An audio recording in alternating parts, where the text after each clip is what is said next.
Welcome to the Keiser Report. I'm Max Keiser. A type of frog called the horror frog will break its bones to make claws out of them and use them as defensive weapons. A type of banker called the horror banker similarly breaks the markets in order to defend itself from the risk of actually competing in the markets. There's also a central banker called the fiat horror banker who rips the arms off its currency in order to defend itself from deflation. A macabre creature is this, Ben Horror Frog Bernanke. Max, this central banking fiat horror frog, Ben Bernanke, and a real horror banker have been captured in the wild by the Bonsai Institute. If you see here, this is the Lloyd horror frog Blankfein, and this is fiat horror frog Ben Bernanke. The horror! The horror! Yes, I saw that fact on Twitter by Uberfax that this horror frog exists. And I thought it was a good analogy for the global financial markets and central banking monetary policy. Is they're literally ripping their limbs off in order to defend themselves, even if what they're defending themselves from is kind of fictional. Yeah, well, it's the currency war, isn't it? It's a race to the bottom. They're all trying to debase simultaneously. It's a suicide banker. We have suicide bombers and we have suicide bankers. And they basically have cut from the same horror cloth. So here's a headline regarding this fiat horror frog, Ben Bernanke. Bernanke seen buying $1.14 trillion in assets in 2014. Federal Reserve Chairman Ben asked Bernanke's latest round of bond buying will reach $1.14 trillion before he ends the program in the first quarter of 2014, according to median estimates in a Bloomberg survey of economists. Well, he thinks he's fighting deflation, and he thinks he's really neutralizing any impact of inflation. But as we know, people are watering down milk. Portions, Procter & Gamble, go to the store, little soap powders, they're smaller. The Coca-Cola is smaller for the same price. Here in the UK, they're serving horse meat instead of beef in their burgers. That's inflation. But they don't recognize it as such. There's the sound of one hand clapping. It's a one-eyed Fed policy. One hand clapping doesn't make any noise. That's Ben Bernanke. Well, let's look at this chart here. This is the Fed's balance sheet from 2008. You see the horror frog moment. You see when Ben Bernanke ripped the leg off of the U.S. financial markets and currency system, because in the first round of purchases begun in 2008, the Fed bought $1.4 trillion of housing debt and $300 billion of treasuries. In the second round, beginning in November 2010, the Fed bought $600 billion of treasuries. In the current round, the Fed's total purchases will be split between $600 billion of mortgage-backed securities and $540 billion of treasuries, according to the median estimates of economists in the survey. And GDP in America is down, just like GDP all around the world is down. Real GDP, adjusted for Ben Bernanke ripping off his prosthetic limbs of fake mortgage-backed securities and beating himself on the head with it, is negative around the world. We're living in a gosh darn frickin' snow globe of fraud perpetrated by Bernanke, the horror out there in the heart of darkness. And the Fed, he sees nothing but the horror. And the amazing thing is that house prices, the total stock of housing has fallen by $4 trillion in value in the United States since the crisis began. So he's bought $1.4 trillion in the first round, and now he's buying $600 billion of mortgage-backed securities. So he's bailing out somebody. It's clearly not the homeowner. Now, the bad thing about all of these Fed asset purchases, these mortgage-backed securities, he's buying $40 billion a month of mortgage-backed bonds and $45 billion a month of treasuries. According to the economists surveyed by Bloomberg, Fed asset purchases will probably do little to help reduce 7.8% unemployment, economists said, with 57% of them predicting the program won't help boost the number of jobs created this year. So it's doing nothing, again, for the real economy. It's only wealth transferring money from pensioners and savers, and it's bailing out the horror frogs of the banking system who have ripped off all of the legs and arms and fingers and toes of the global financial systems. That's why they're broken, because there are no limbs to our financial system. Okay, let's examine something here. The point of this central bank incestuous relationship of buying toxic assets and talking about how this is going to improve employment and how this is going to improve GDP. It's a massive subsidy for the criminal that are running Wall Street. There's no question about their criminal activity. We've had testimony now from dozens of regulators and people in the industry, whistleblowers, are committing massive fraud. If the goal is to increase GDP, I'll say something that'll make the comment section below explode. Okay? If you want to improve GDP, raise minimum wage.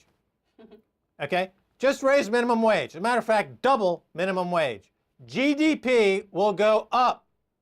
The banksters will continue to commit fraud. That problem is with us apparently forever. And other than all things being equal, you will have their people being off food stamps, which are just the same equivalency of bailing out banksters, except that the people who are on food stamps don't get the same amount of free money from the government that JP Morgan gets in the free money from the government. I say just raise the minimum wage.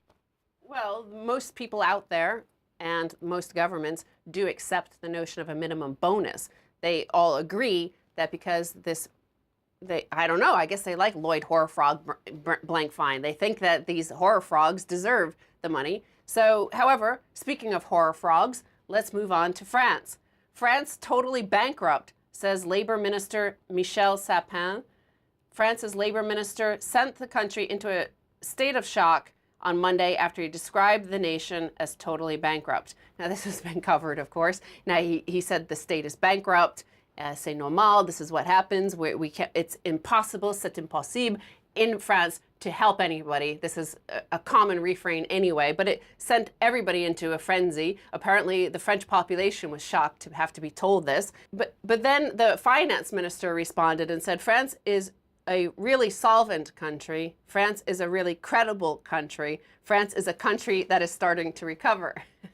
Right. Well, he is the Salvador Dali or Magritte of economic policymakers. Basically, he's saying, ce n'est pas un pipe. He's saying that, yes, the economy is bankrupt, but it doesn't, I'm not sure why they're concerned with whether the economy is bankrupt or not bankrupt. It's not about having an accounting of an economy with inputs and outputs and a GDP that's tied to manufacturing or labor. It's an economy based on transactionalism. It's an economy based on financial fraud. As long as the fraud keeps going, then, the economy will exist in this existential nightmare called global financializationalism.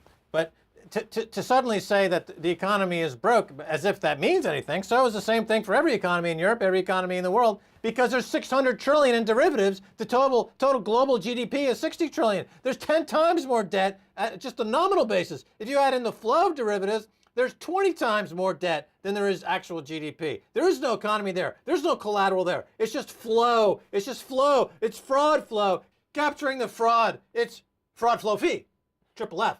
F to the cubed. It's F cubed. It's FU cubed. It's F cubed. It's fraud flow fee. That's all there is to it. That's what they generate to generate their salary and bonuses. That's all there is.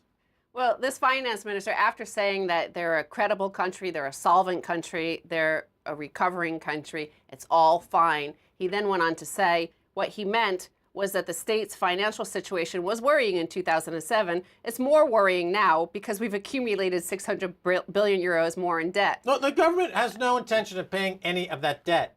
The people who are workers who are not satisfied with their wages should understand that the government has taken an adversarial position against them. So either they get off their butts and go and do something about it, or they're going to be arguing with these surrealists in the Bank of France and around the world about what is flow and what is fraud and what is a fee and what is my wage. Well, the Bank of France workers are on strike, but speaking of, throwing your arms and legs and pulling them off in order to defend yourself, in response to this 600 billion euros more in debt, the French finance minister should look to what is happening in Dijon, because Dijon has ripped off its arm, its leg right now in the terms of selling off its seed corn, its wine bottles. The National Post says the grave state of the French economy was further highlighted after the eastern city of Dijon was forced to raid its wine cellar to try and plug the gap in its budget. So, Max, they auctioned off 3,500 bottles of wine to pay for social services. Yeah, those wine bottles went to the City of London, where the central bankers and bankers at Barclays and RBS and Lloyd's are drunk, dead drunk on the street, urinating on themselves, laughing because they got these stupid French people to sell the assets to pay for their fraud. Of course, ce n'est pas une dette. Okay? They're not going to admit that there is such a thing as a debt, but they'll take all of your wages and all of your land and all of your assets. There's a coup d'etat. So what are the people going to do? Oh, that's right. They're going to sniff bath salts and watch porn all day. Finally, ESR, no on images, poverty, and squalor. That's the Google translation of the Greek headline that apparently the National Broadcasting Council has banned the broadcasting of images of poverty or squalor in Greece without the express permission of those being photographed. Obviously, we're going to also see the same thing with tourist photos because France gets tourism, lots of tourism to France. It's their biggest industry. So no photos of French people not able to drink wine because we've had to sell it all off to the London bankers in order to keep our social services afloat. Well, this is an extension of the American policy under Obama not to photograph the dead soldiers coming back from Iraq and Afghanistan as if they don't exist. Ce n'est pas un dead soldier. We have no photo, so he's not dead. He's alive in his grave, spinning collateralized debt obligations for Goldman Sachs. And so now you can't photograph poverty, therefore it doesn't exist. It's surrealism come to economics, as I knew it would, as I predicted. That's why gold and silver, by the way, continue to make new highs against every fiat currency in the world. Stacey Herbert, thanks so much for being on the Keiser Report. Thank you, Max. All right, stay tuned for the second half. We'll be speaking to Simon Rose of Save Our Frickin' Savers.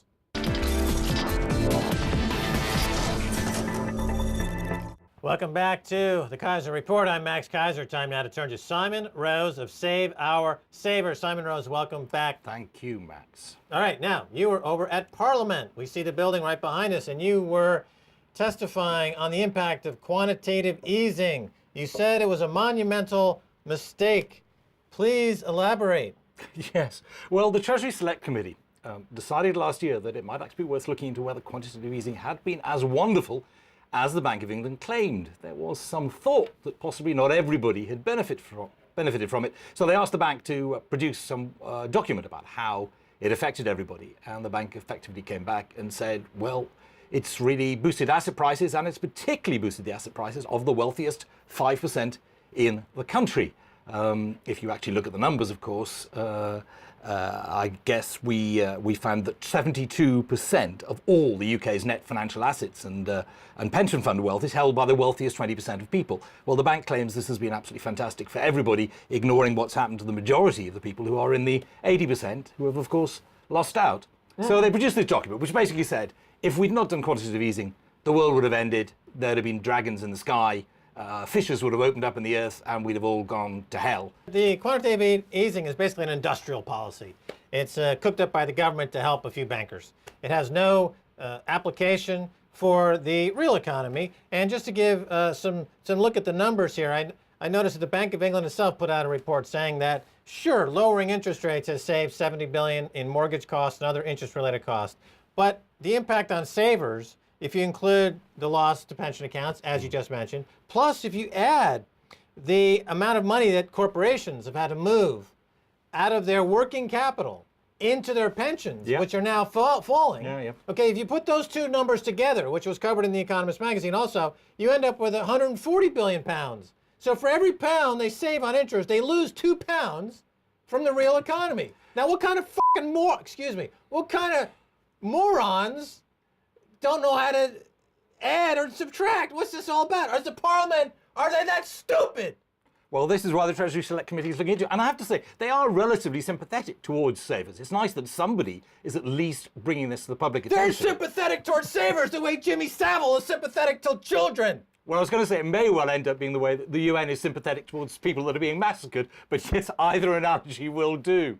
But yeah, the other thing in the report, of course, they say, well, savers have lost about 70 billion because they're getting less in interest rates. They ignore the fact that quantitative easing is an inflationary policy. And as a result, savers have lost out massively because of the cost and the price of living going up. I mean, it's ludicrous. Everybody loses out to an inflationary policy when wages are not actually rising anything like as much as inflation is. But don't worry, the top 5% of the people, they're getting much, much wealthier. So it's working. Right. The bond market, of course, is now starting to come unglued. The economy is now in one quarter of what will soon be 2 quarters of a triple dip recession. So it didn't even help the economy. It caused a bond bubble, which bursting.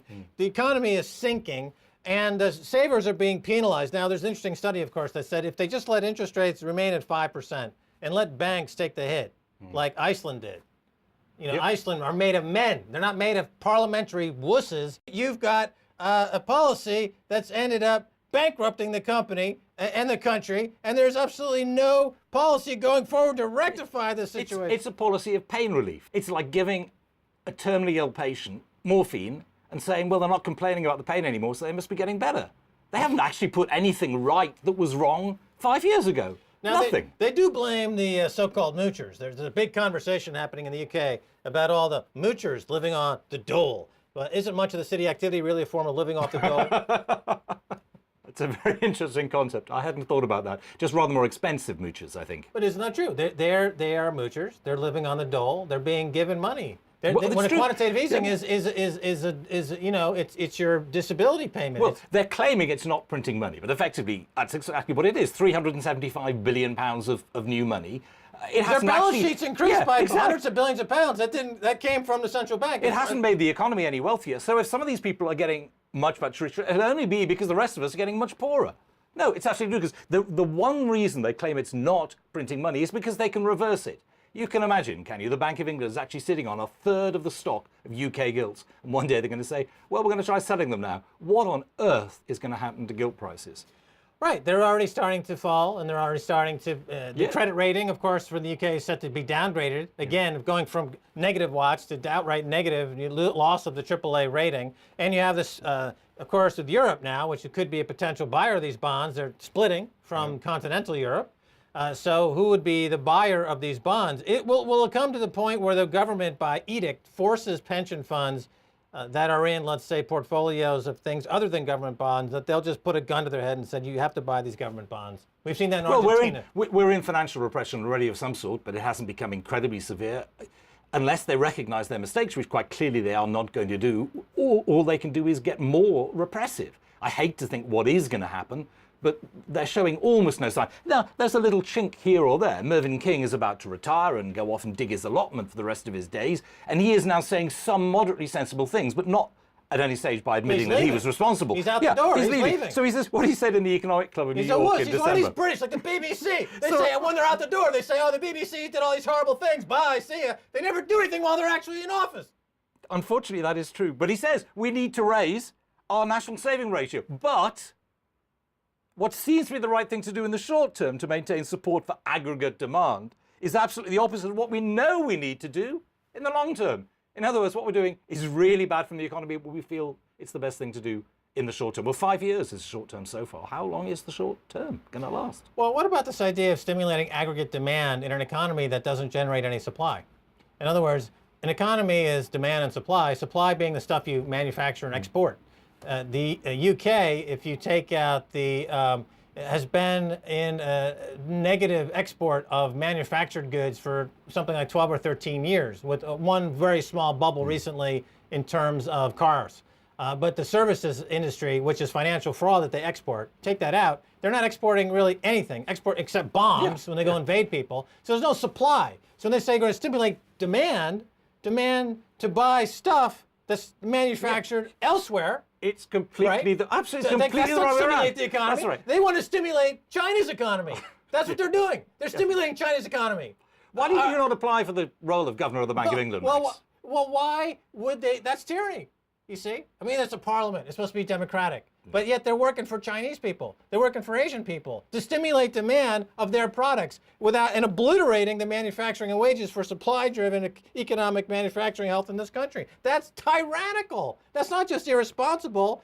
And, well, why would they do it? Because they get bribe money, because they're wealthy, they get fat on it, because they're crooks. And as was said by one of the MPs at the Treasury Select Committee, at least we've got lower interest rates that helps growth, which I had to challenge, and of course we've not suffered a massive increase in unemployment. Well, No, but our productivity is going down all the time. This is a zombie economy. That in fact, it's a zombie economy that's even having trouble walking towards you at pace. It's lying down. No, I saw Prime Minister question time, and David Cameron's up there, pounding the table. We increase jobs. We increase jobs. He didn't mention that wages are falling precipitously. That these are part-time jobs. These are not jobs with benefits attached. These are McDonald's is hiring 2,500 people. Okay, but even if McDonald's hired 500,000 new employees, they would not generate enough tax revenue to bring the UK economy out of its current deficit. Yeah. So those jobs will never bring the economy out of deficit. Yeah. They'll never work. It never generates taxable income to take them out of the deficit. And they don't seem to understand either the importance of savings. That's the other thing I had to explain. It's all very well having negative real interest rates and savings. Who was on this panel? Some of them old codgy lords, and they just sit around. I quite like the Treasury Select Committee. They're the only people we've got in this country who can actually challenge. Well, Andrew Tirry runs it. Who's he? Andrea Leadsom. He's the chairman of the Treasury Select Committee. Is he an MP somewhere? He is an MP. From where? You have to be an MP to be on the committee. Where is his constituency? I can't remember where his constituency is. But I think he's a good egg. And most of them are trying to hold the Bank of England to account. Now, I don't know what they'll be able to do in the end, but surely it's better for them actually to oversee quantitative easing and to try and turn over the rock and have a look underneath than just to ignore it. Okay, well, is this like another one of these committees, like the Levinson Committee or this committee or that committee? It's a talk fest, a chin wag, do nothing, status quo perpetuates. Okay, in their defense, let us wait and see. It's going to go on for a while. You're probably going to be right, but I would actually like to see that. All right, well, you're doing it may well be that they were so swayed by my argument that if you actually undermine savings, you undermine the whole economy because you are decapitalizing it. They may have gone back that evening and thought, that guy Simon Rose is absolutely right. I'm going to change my view. We're going to tell Mark Carney, I'm sorry, but you've got to stick to inflation. It's in the Bank of England Act, 2%. Stick to it. Stop letting it run out of control. And he'll have to listen. Okay, so it may be that, and pigs may fly. What is Mark Carney's coming in? There's talk of adopting what's called nominal GDP growth, getting away from inflation targeting. Can you summarize what that? It sounds to me as if they're just making another excuse to print more money. Well, I'm sure that's exactly what it is. But like as with quantitative easing, what they're going to do is cloak it in a nice name that nobody really understands, so nobody appreciates what's happened until it's too late, and the inflation ketchup is out of the bottle. Okay, now let's talk about another fraud here. I think you've been covering also interest rate swap scam. There isn't an argument that can be made from our credit. The Bank of England creates this point. The more fraud is committed by those receiving that credit. In other words, okay, they are releasing more money into the system. They've got quantitative easing. Interest rates are cheap. But then that is being packaged as interest rates. Wow. This was the banks. This is not really my bailiwick. But yes, essentially they were selling relatively simple business people incredibly complicated interest rate swaps. If interest rates went higher, doesn't it neutralize the ability of peddling this type of fraud? I don't even understand them well enough to know. All I know is that what happened, of course, interest rates went down. People tried to get out of it. And of course, there was this massive penalty clause in the small print saying, well, you've got to actually pay a fortune to actually unwind the position that you shouldn't have been sold in the first place. I can tell you from my experience that if rates went up, like you're arguing to save the savers. Simon Rose is saving the savers. If interest rates went up, this type of fraud would be obliterated because this is the way they make an arbitrage between the rates between the central bank and the investment banks, and they create these scams, and then they load it up on the balance sheets of these poor companies, and they Jimmy Savile. All right, so finally, so yet more mis-selling by the banks, yet more fines are going to be imposed on the banks. Who ends up paying in the end? It's not the bankers. Yeah. It's you and me. It's the taxpayer. What about this? Okay. It's just ludicrous. RBS. Wait. Sorry. RBS is 82% owned by the public. Yes. Here. After the big scandal, they got involved in the LIBOR mess. Yes. Which is now they're going to have to pay $800 million in penalties. Yep. So that means the U.S. taxpayer that owns the bank are going to have to pay off a scandal that happened after they was discovered that they were already involved in other scandals going back to 2008. What are the savers doing about this? What are the people doing about this? There's nothing you can do about the banks. It doesn't matter. Have you noticed no matter what happens, they don't come out smelling roses, but when was the last time a banker actually, except in Iceland, you mentioned before, paid a penalty for anything? But I've got a great idea. Let's bring back the stocks.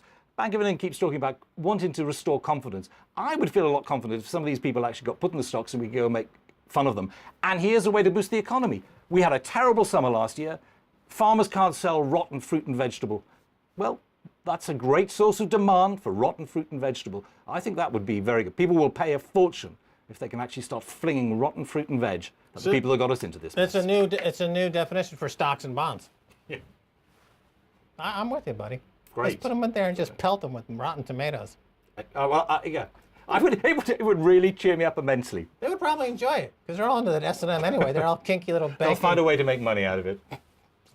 Fair enough. All right, Simon Rose, thanks so much for being on the Keiser Report. Thank you. Okay, and that's going to do it for this edition of the Keiser Report with me, Max Keiser, and Stacey Herbert. And I want to thank my guest, Simon Rose of Save Our Savers.